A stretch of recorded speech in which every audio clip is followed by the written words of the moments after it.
There are no grades of reality. There are grades of experience for the individual, but not of reality.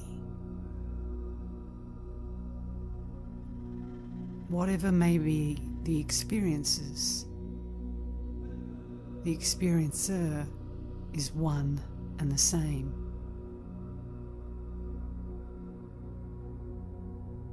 The self is certainly within the direct experience of everyone,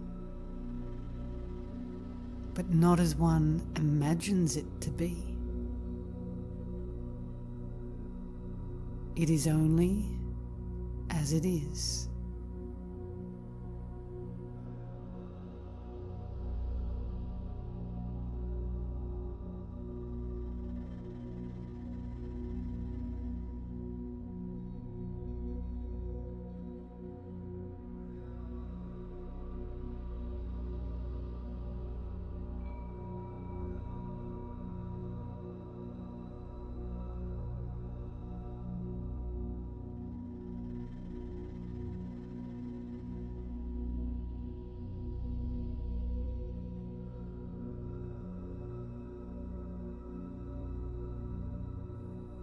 The state in which the unbroken experience of existence consciousness is attained by the still mind alone is Samadhi.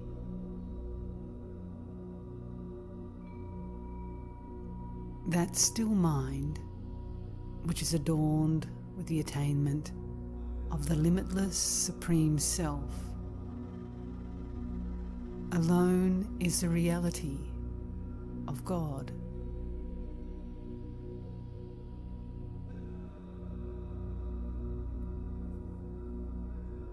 When the mind is in communion with the Self in darkness, it is called Nidra, sleep. That is, the immersion of the mind in ignorance. Immersion in a conscious or wakeful state is called Samadhi. Samadhi is continuous inherence in the self in a waking state. Nidra, or sleep, is also inherence in the self, but in an unconscious state. In Sahaja Samadhi, the communion is continuous.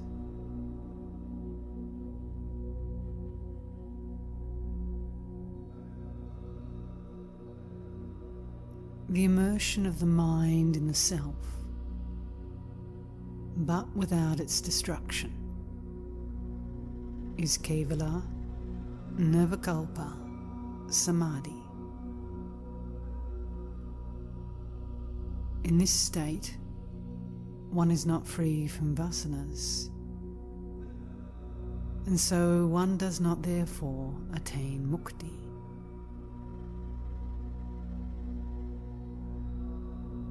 Only after the vasanas have been destroyed can one attain liberation.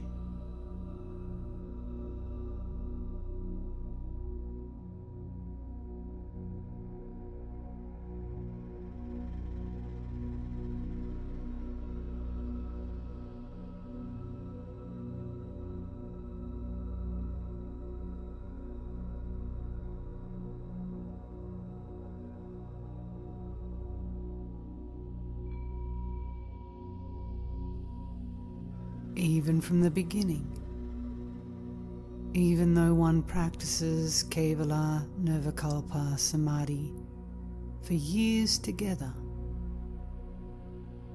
if one has not rooted out the vasanas, one will not attain liberation.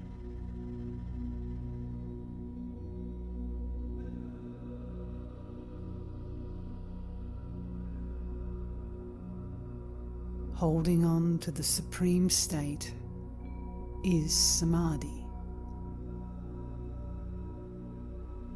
When it is with effort due to mental disturbances, it is savikalpa. When these disturbances are absent, it is nirvikalpa. Remaining permanently in the primal state without effort is sahaja.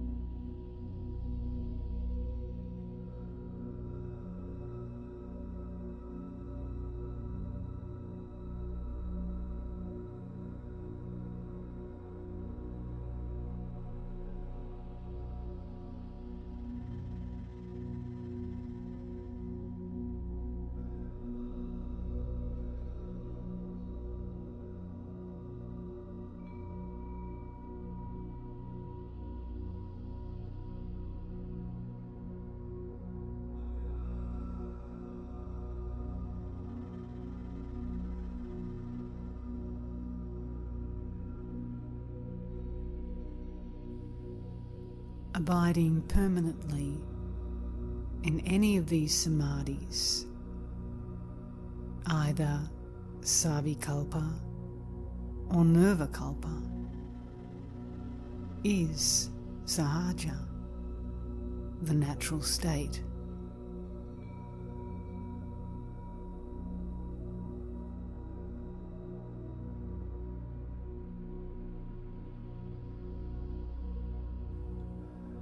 What is body consciousness? It is the insentient body plus consciousness. Both of these must lie in another consciousness, which is absolute and unaffected, and which remains as it always is, with or without the body consciousness.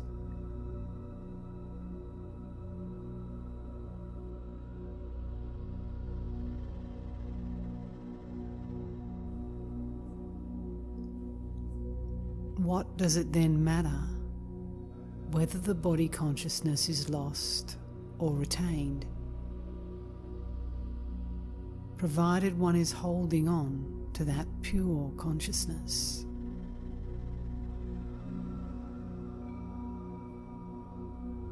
Total absence of body consciousness has the advantage of making the samadhi more intense,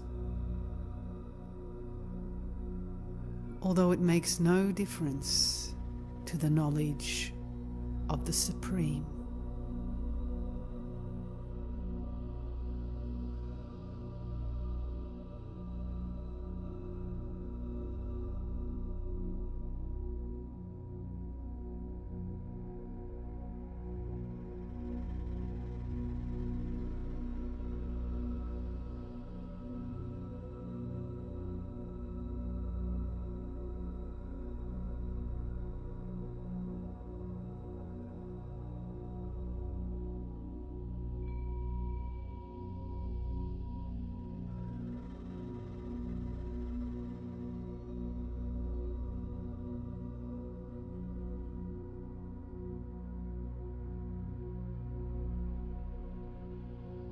Samadhi, Turiya, the fourth state,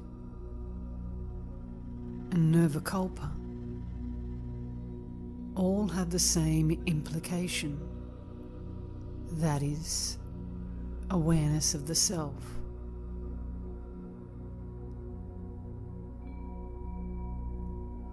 Turiya literally means the fourth state, the supreme consciousness,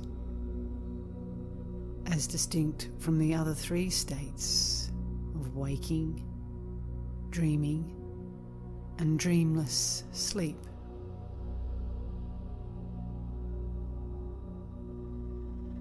The fourth state is eternal, and the other three states come and go in it. In Turiya, there is the awareness that the mind has merged in its source, the heart, and is quiescent there. Although some thoughts still impinge on it, and the senses are still somewhat active.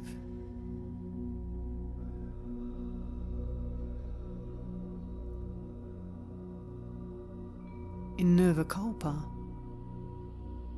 the senses are inactive and thoughts are totally absent. Hence, the experience of pure consciousness in this state is intense and blissful.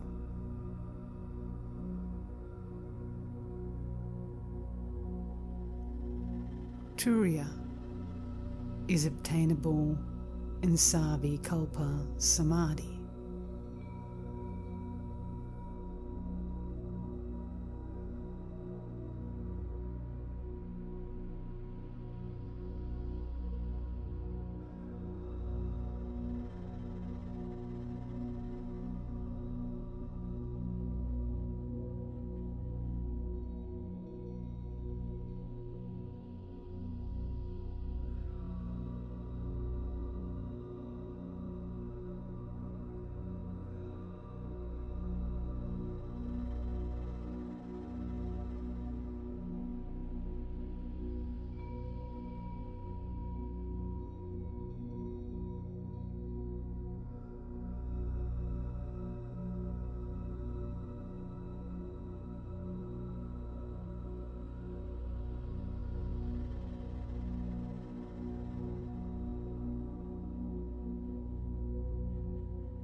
You ask, what is the difference between the bliss enjoyed in sleep and the bliss enjoyed in Turiya?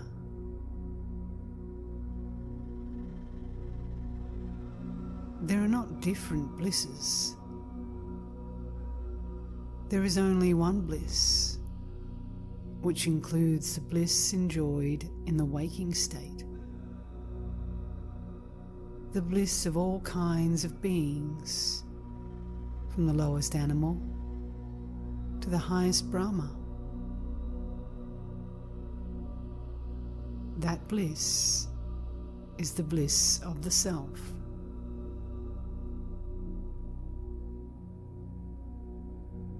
The bliss which is enjoyed unconsciously in sleep is enjoyed consciously in Turiya.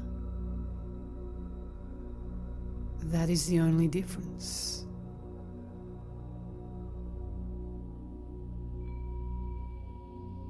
The bliss enjoyed in the waking state is second-hand.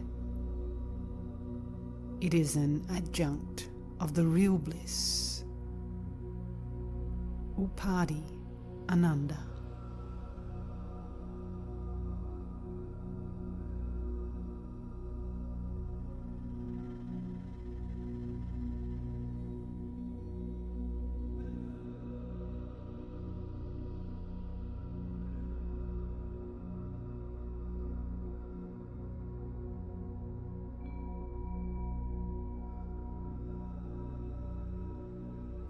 In yoga, the term samadhi refers to some kind of trance, and there are various kinds of samadhi.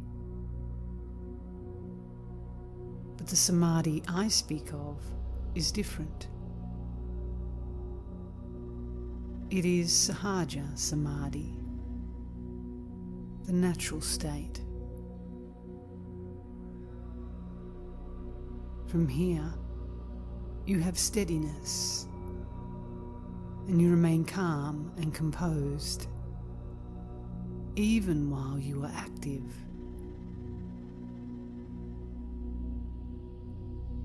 You realize that you are moved by the deeper, real self within. You have no worries, no anxieties, no cares, for you come to realize that there is nothing belonging to you. You know that everything is done by something with which you are in conscious union.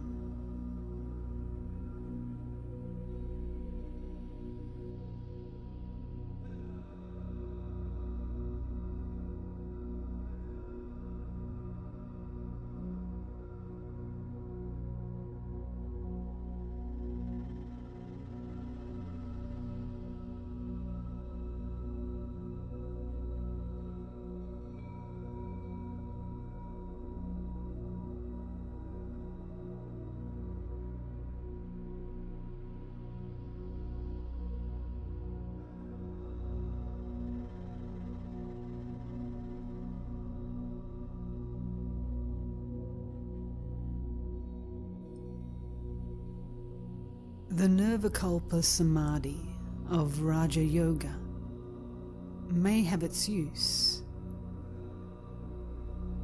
but in Jnana Yoga, this natural state, or abidance in the natural state, itself is the Nirvikalpa state.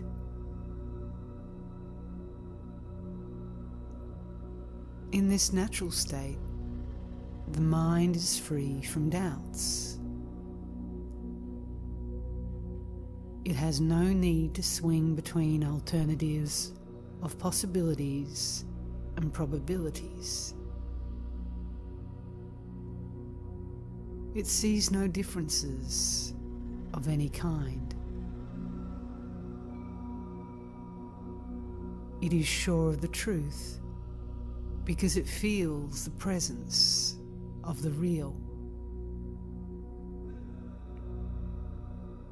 Even when it is active, it knows it is active in the reality, the self, the Supreme Being.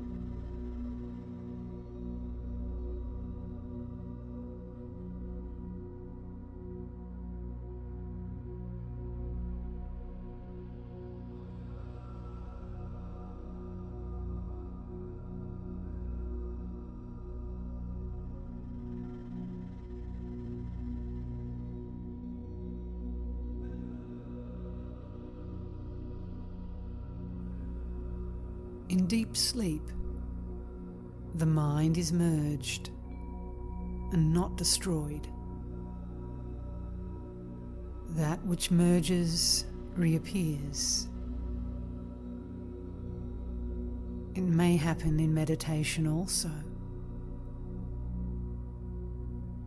But the mind which is destroyed cannot reappear.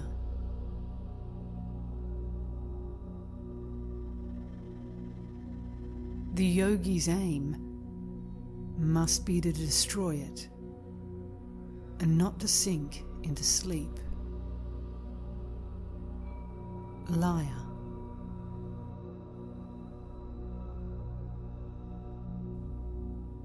In the peace of meditation, laya or deep sleep sometimes ensues, but it is not enough.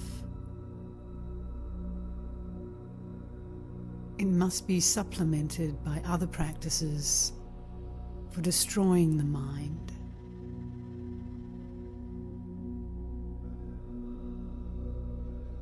Some people have gone into yogic samadhi with a trifling thought, and after a long time awakened in the trail of the same thought.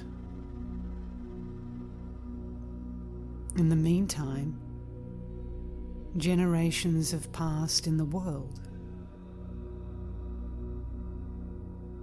Such a yogi has not destroyed their mind.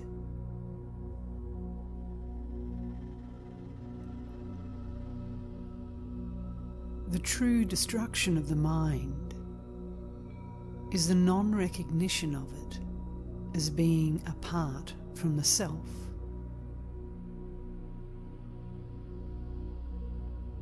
Even now, the mind is not. Recognize it. How can you do it if not in everyday activities which go on automatically?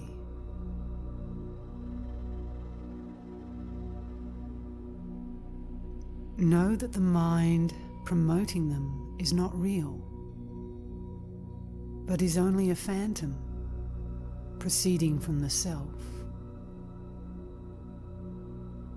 That is how the mind is destroyed.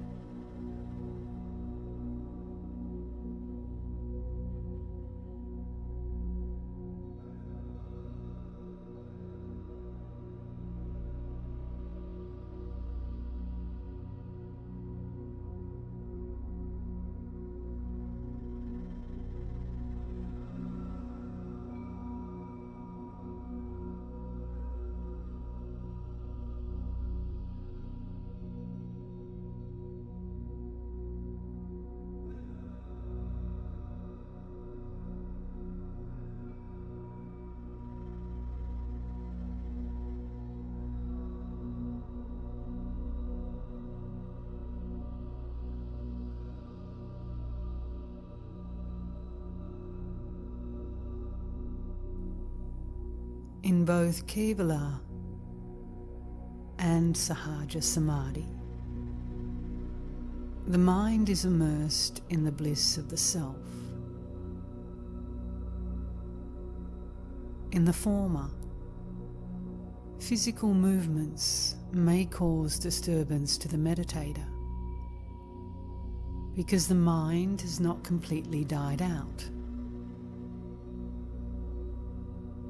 It is still alive and can, as after deep sleep, at any moment be active again.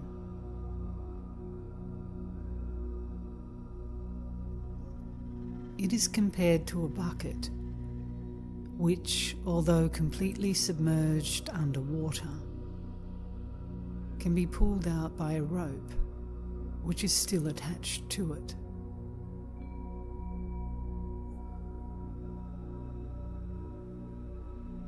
In Sahaja, the mind is sunk completely into the self,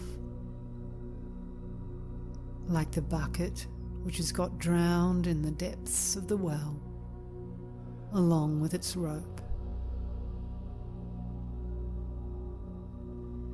In Sahaja, there is nothing left to be disturbed or pulled back to the world. One's activities then resemble that of the child who sucks its mother's milk in sleep and is hardly aware of the feeding.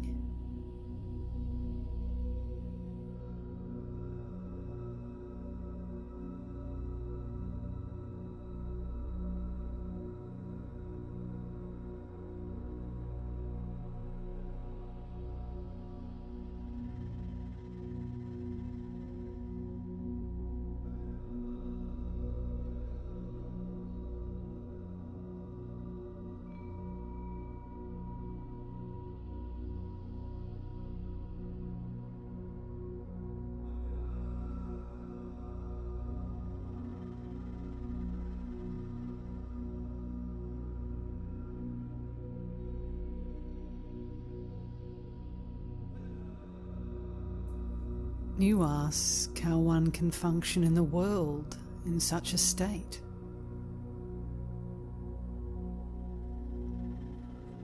But one who accustoms themselves naturally to meditation and enjoys the bliss of meditation will not lose their samadhi state, whatever external work they do, whatever thoughts may come to them. That is sahaja nirvikalpa.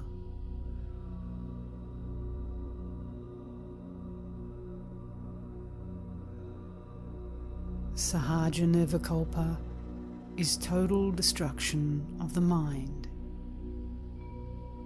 whereas kevala nirvikalpa is laya, temporary abeyance of the mind.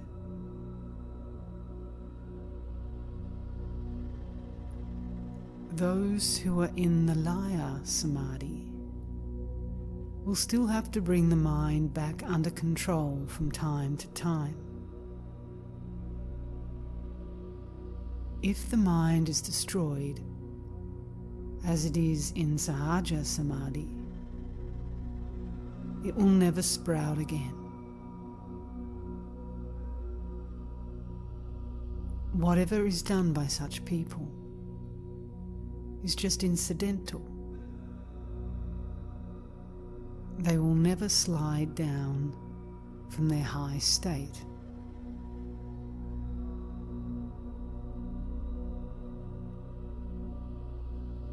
Those that are in the kevala nirvikalpa state are not realized. They are still seekers. Those who are in the sahaja state are like a light in a windless place,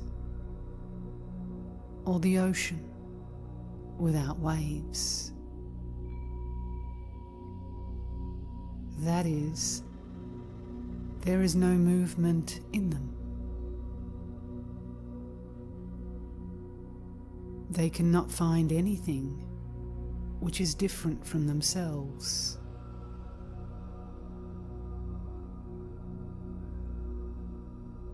For those who do not reach that state, everything appears to be different from themselves.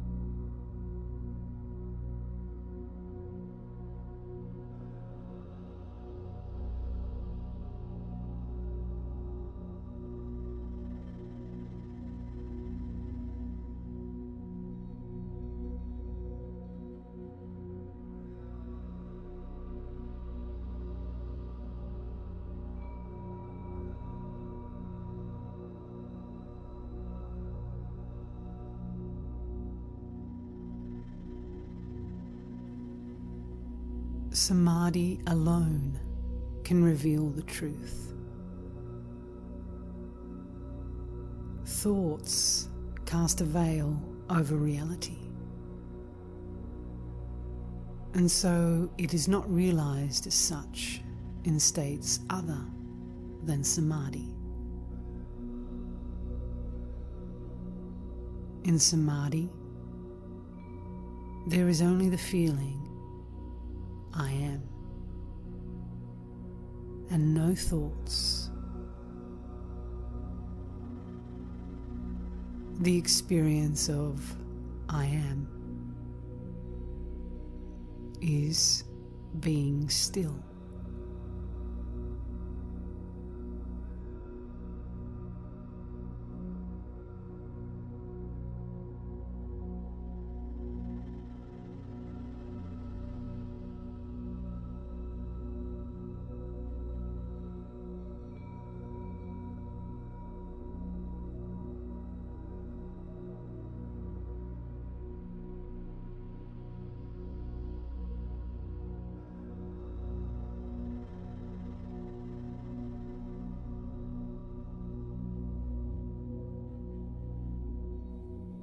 You ask how you can repeat the experience of samadhi, or the stillness that you obtain here in my presence. Your present experience is due to the influence of the atmosphere in which you find yourself. Can you have it outside this atmosphere?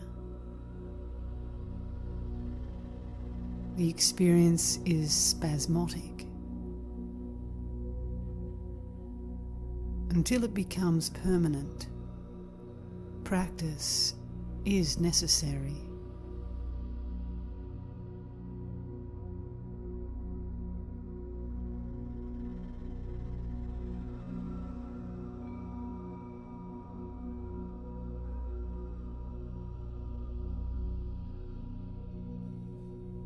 The tranquil clarity, which is devoid of mental turmoil, alone is the samadhi, which is the firm base for liberation.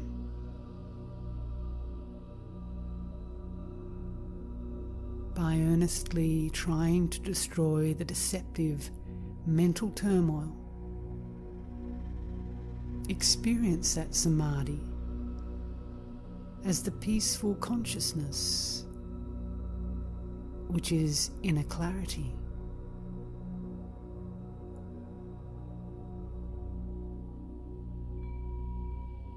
External samadhi is holding on to the reality while witnessing the world,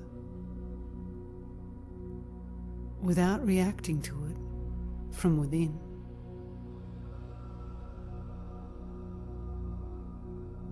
There is a stillness of a waveless ocean.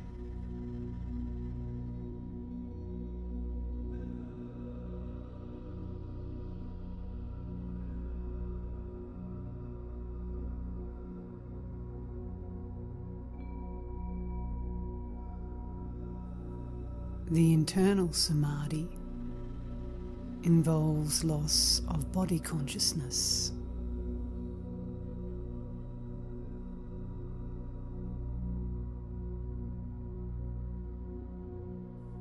For the mind to sink into that state, a strong conviction is necessary that I am the self, transcending the mind and the phenomena.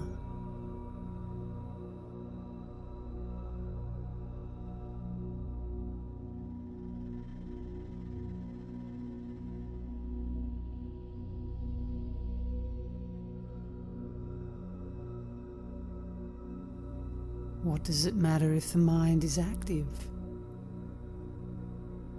It is so only on the substratum of the self. Hold the self, even during mental activities.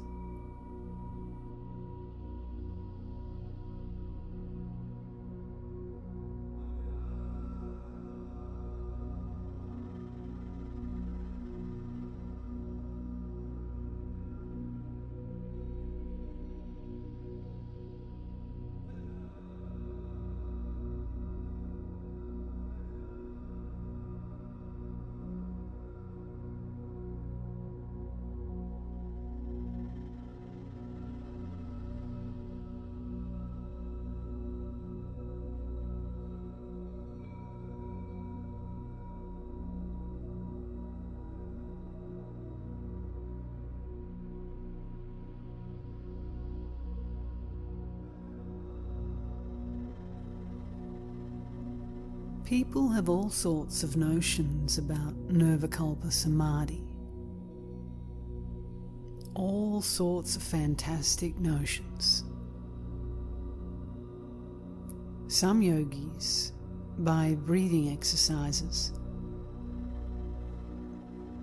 allow themselves to fall into a cataleptic state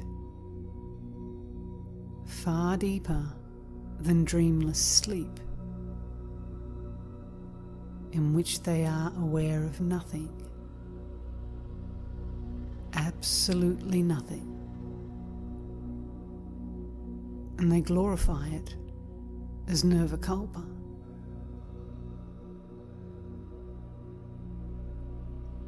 Some others think that once you dip into nirvikalpa, you become an altogether different being. Still others take nirvikalpa to be attainable only through a trance in which the world consciousness is totally obliterated, as in a fainting fit. All this is due to their viewing it intellectually.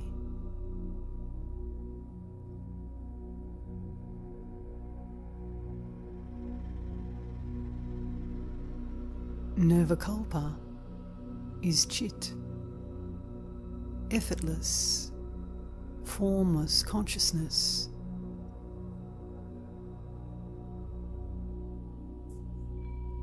Where does the terror come in?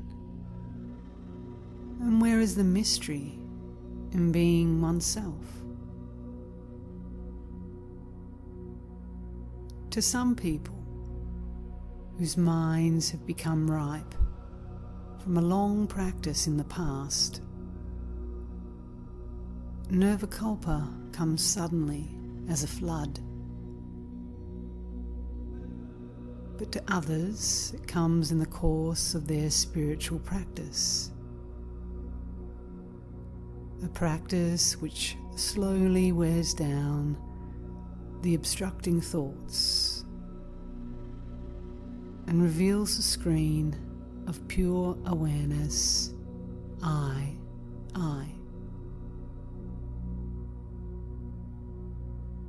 Further practice renders the screen permanently exposed.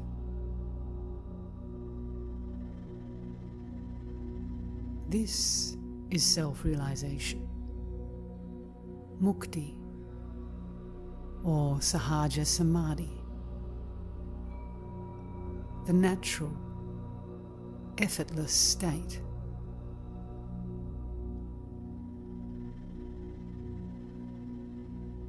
Mere non-perception of the differences outside is not the real nature of firm nirvikalpa.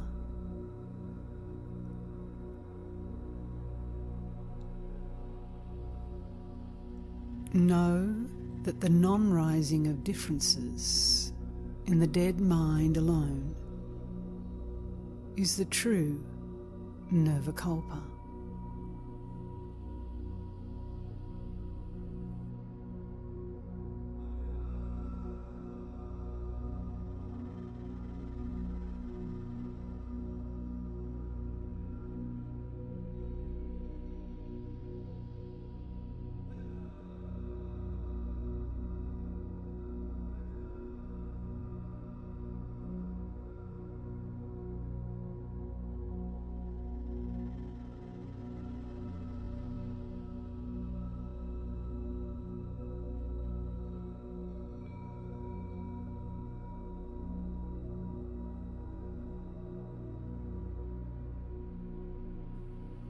The fear and quaking of one's body that you may experience while one is entering samadhi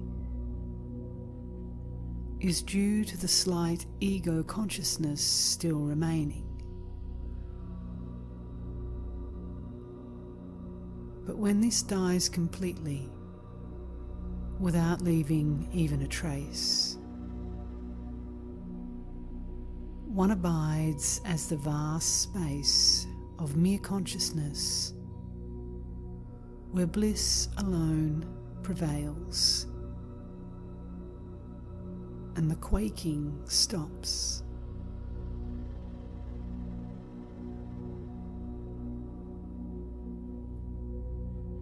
In samadhi itself, there is only perfect peace.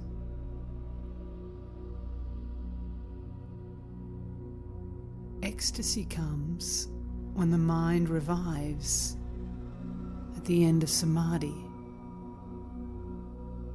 with the remembrance of the peace of samadhi.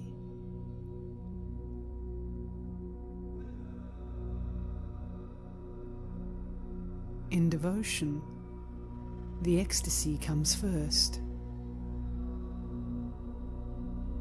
It is manifested by tears of joy, the hair standing on end, and vocal stumbling.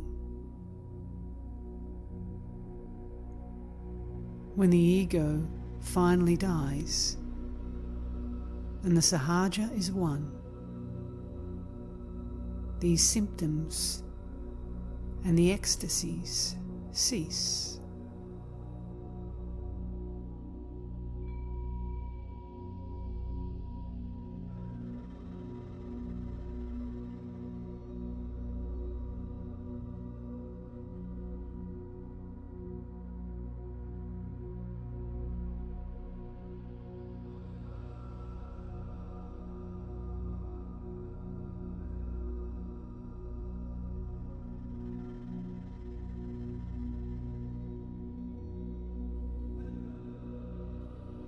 You ask about obtaining siddhis, supernatural powers. In order to display siddhis, there must be others to recognize them. That means there is no jnana in the one who displays them. Therefore, siddhis are not worth a thought. Jnana alone is to be aimed at and gained.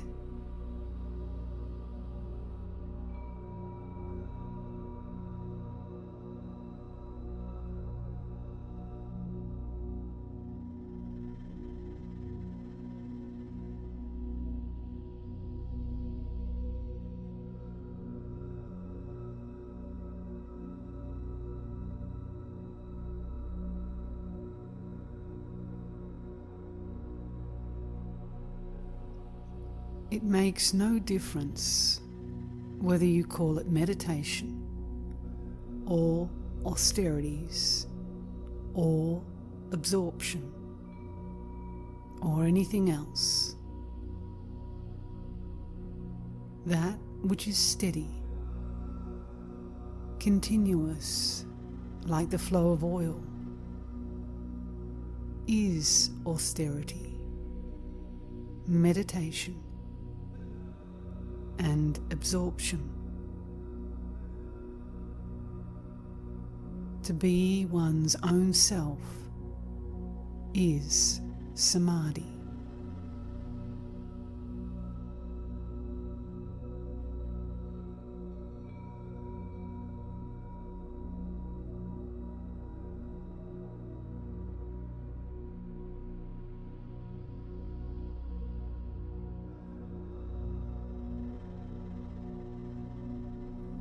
It is true samadhi only if you know yourself. What is the use of sitting still for some time like a lifeless object? Suppose you get a boil on your hand and have it operated on under anesthetic. You don't feel any pain at the time, but does that mean that you were in samadhi?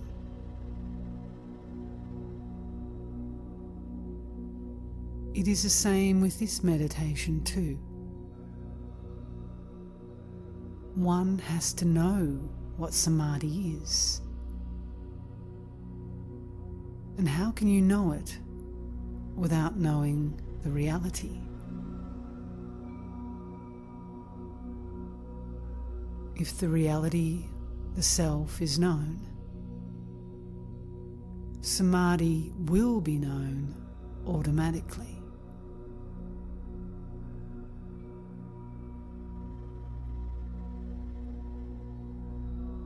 Samadhi is one's natural state. It is the undercurrent in all the three states of waking, dreaming, and sleeping.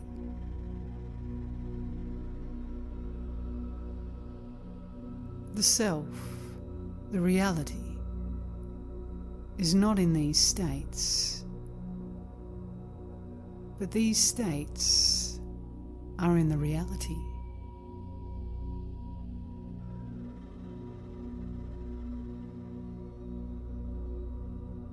If we get samadhi in our waking state, that will persist in deep sleep also.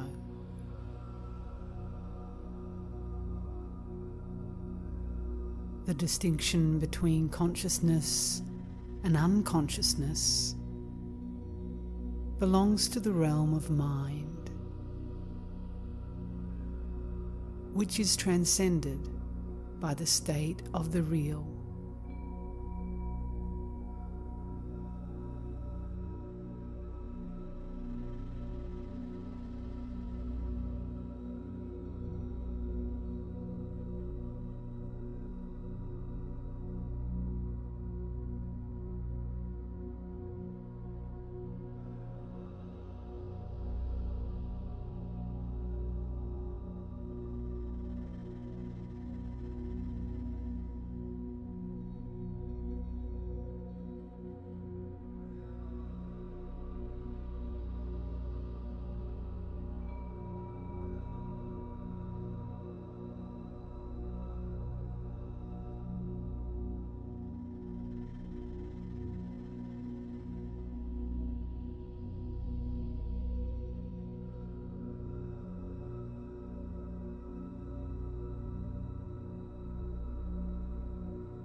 Sages say that the state of equilibrium, which is devoid of the ego, alone is Mona Samadhi, the samadhi of silence, the pinnacle of knowledge.